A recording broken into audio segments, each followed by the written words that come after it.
Bonjour à toute la communauté, je m'appelle Mamadou Diallo et je suis consultant. J'ai créé cette chaîne afin de partager avec vous les nouveaux codes du marché de l'emploi. Dans cette première vidéo, je vais vous montrer comment faire un CV de façon détaillée afin de vous mettre en avant et attirer l'attention des différents recruteurs. Donc, comme vous l'avez constaté ici, j'ai utilisé un CV personnel. Le format importe peu. Le plus important, c'est d'avoir un CV propre et de décrire de façon détaillée ses différentes expériences. Concrètement, de quoi il s'agit? Il s'agit dans ce cas-ci de décrire avec des verbes d'action tout ce qu'on a eu à faire au cours de cette mission ou de cette expérience. Il peut s'agir d'un stage, d'un CDD ou d'un CDI. Dans cet exemple-ci, il s'agit bien d'un CDI dans l'entreprise Maximus. Comme je l'ai répété tout à l'heure, j'ai biffé certaines informations, l'idée étant de ne pas me mettre en avant, mais plutôt de vous donner les clés. Donc ici, on a date de début décembre 2018 à aujourd'hui, le nom de l'entreprise et le type de poste occupé.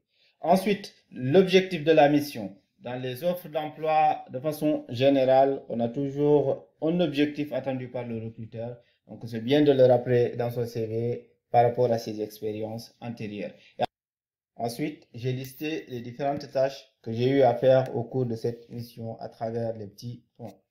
Donc, l'idée de ce format, de faire un CV de ce type, c'est de lister tout ce qu'on a eu à faire avec des verbes d'action. Ça permet de décrire de façon exhaustive, entre guillemets exhaustive, parce qu'on ne peut pas tout mettre sur un CV, mais de façon exhaustive, tous les points qui nous semblent les plus importants.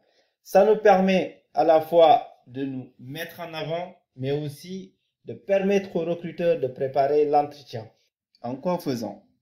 Quand on dit aux recruteurs qu'on a participé à la mise en place, à la mise en œuvre d'offres de monnaie électronique, de cartes ou de cagnottes, le recruteur, de l'autre côté, il s'attend pendant l'entretien à ce qu'on puisse le développer pour démontrer effectivement que c'est nous qui avons fait ça et ça correspond bien à ce qui est décrit dans le CV.